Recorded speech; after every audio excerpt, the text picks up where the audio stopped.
আমরা কিন্তু 47-এর আজাদি, 71-এর মুক্তিযুদ্ধের মধ্য দিয়ে যে ভূখণ্ডটা পেলাম এবং একটা স্বাধীন রাষ্ট্র হয়েছি, এই পাওয়ার মধ্য দিয়ে কিন্তু এই যে যেটা আমাদের একটু আগে সম্মানিত একজন বক্তা বললেন যে এখানে কাঁচামালের কোনো অভাব নাই, এই শিল্পের জন্য যেটা কাঁচামাল প্রয়োজন সেটার কোনো অভাব নেই। এটা আমরা কি, এবং এই কাঁচামালের যে অভাব নাই, এই অভাব না থাকার পেছনে আমাদের সরকারেরগুলোর কোনো ভূমিকা নাই। এটা এমনিতেই প্রাকৃতিকভাবে আমাদের এখানে কাঁচামালের কোনো অভাব নাই, কারণ এখানে গরুর কোনো অভাব নয়। এবং এই যে আমাদের দেশে প্রচুর পরিমাণে গরু আছে এবং আমরা গরু জবাই করতে গেলে আমাদেরকে পিটিয়ে মারা হয় না, এটা কিন্তু আমরা লড়াই করে রক্ত দিয়ে অর্জন করেছি।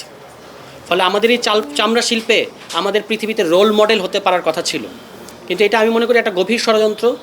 এবং আমি একটু ঘাটাঘাটি করে দেখলাম যে খুলনা এবং যশোর দিয়ে প্রচুর পরিমাণে কাঁচা চামড়া আসলে পাচার হয়ে যায়। এবং এটার সাথেই হচ্ছে সম্পর্ক যে কেন আমাদের এখানে চামড়া শিল্প দাঁড়াচ্ছে না। যে আমাদের পার্শ্ববর্তী দেশ ভারতে, যেখানে মানে পিটিয়ে মেরে ফেলা হয় গরুর মাংস ভক্ষণ করার কারণে কিংবা গরু জবাই করার কারণে, সেই দেশে ওই যে যেটাকে আপনারা বলেন যে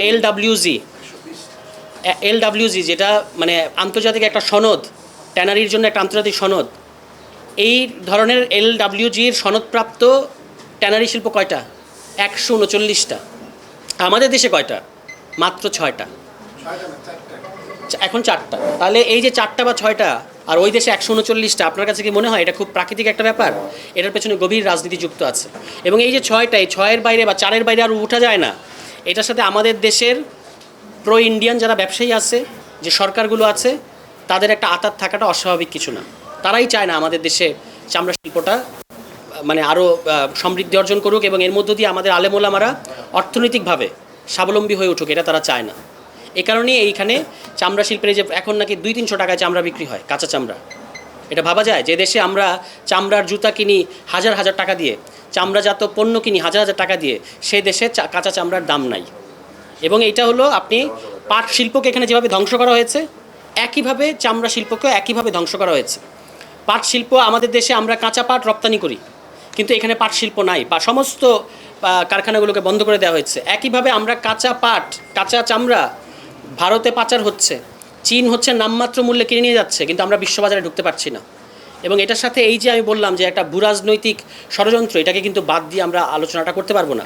ফলে আপনাদের এই 5টা দাবির সাথে আমি সম্পূর্ণ একমত। শুধু একটা মন্তব্য করতে চাই যে আপনারা বলেছেন লেদার কলেজ, আমি মনে করি এখানে একটা লেদার বিশ্ববিদ্যালয় থাকা উচিত। মাত্র 30% টাকায় জমির মালিক হয়ে নতুন বাংলাদেশের গড়ে তোলার স্বপ্ন দেখা বাংলা বসতি। এবং আমাদের যে আলেম ওলামা সহ মাদ্রাসার যে শিক্ষার্থীরা অসম্ভব পরিশ্রম করে এখনও এই রুগ্ন শিল্পটাকে বা চামড়ার বাজারটাকে টিকিয়ে রেখেছে, তাদের পেছনে সরকারকে এসে দাঁড়াতে হবে। আপনারা যদি দেখেন গার্মেন্টস শিল্পে আমাদের বছরে যে আয় হয় তার 3/1 আবার ওই আমদানি করার ক্ষেত্রে মানে খরচ হয়ে যায়। তুলা আমদানি সহ অন্যান্য জিনিসপত্র আমদানি করতে, কাঁচামাল আমদানিতে যা আপনি আয় করেন তার 1/2 ব্যয় হয়ে যায়। তাহলে যে শিল্পটা আমদানি নির্ভর, সেই শিল্পকে যদি আপনি এত প্রণোদনা দেন, তাহলে যে শিল্পের, আমাদের এই চামড়া শিল্পের ইয়ের কিন্তু কোনো দরকার নেই। কাঁচামাল কিন্তু এখানে মানে কাঁচামালের কোনো অভাব নেই, সেই শিল্পের এই অবস্থা থাকবে কেন? এই অবস্থা থাকতে পারে না। আপনাদের 5 দফা দাবির সাথে আমি সংহতি জানালাম এবং লেদার ফাউন্ডেশন সামনে আলোচনাটা আরও এগিয়ে নেবে। আমি একমত যে এটা শুধুমাত্র ঈদের মৌসুমের আলাপ হলে চলবে না।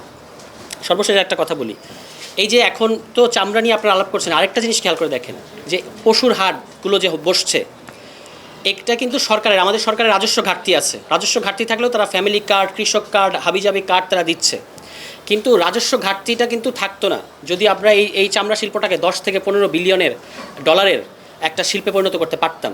এক, আর দ্বিতীয় হচ্ছে এই যে পশুর হাটগুলো ইজারা দেওয়া হচ্ছে, আপনারা হয়তো খেয়াল করেছেন যে সরকার কিন্তু এখানে শত শত কোটি টাকা রাজস্ব হারাচ্ছে, কারণ বিএনপির দলীয় লোকদেরকে বা তাদের দলের সিন্ডিকেটের মধ্যে থাকা লোকেদেরকে এই পশুর হাটগুলো ইজারা দেওয়া হচ্ছে এবং তারা রাজস্ব, যেটা এর মধ্যে দিয়ে সরকার রাজস্ব হারাচ্ছে। শুধুমাত্র কেরানীগঞ্জের একটা পশুর হাটে 2 কোটি টাকা রাজস্ব সরকার কম পাচ্ছে। এবং আমি 100% নিশ্চয়তা দিয়ে বলতে পারি, সারা দেশের পশুর হাটগুলো যদি আপনি জরিপ করেন, দেখবেন প্রত্যেকটা গরুর হাট থেকে 3 থেকে 4-5 কোটি টাকা করে সরকার রাজস্ব হারাচ্ছে, এই যে নিজের দলীয় লোকদেরকে, দলীয় ক্যাডারদেরকে এই ইজারাগুলো দেওয়ার মাধ্যমে। এবং এখানে এটা কিন্তু কোনো দরপত্র হচ্ছে না, এখানে মানে দরপত্রে কাউকে অংশগ্রহণই করতে দেওয়া হচ্ছে না, তারা ভয়ভীতি দেখাচ্ছে। ইউএনওরা, আপনি যদি কথা বলেন, ইউএনওরা বলবে ভাই আমরা এখানে মারামারি চাই না, ওরা নিয়ে যাচ্ছে, ওরা নিয়ে যাক। ইউএনও ডিসি তারাও হচ্ছে এখানে বিএনপির দলীয় ক্যাডারদের কাছে জিম্মি হয়ে গেছে।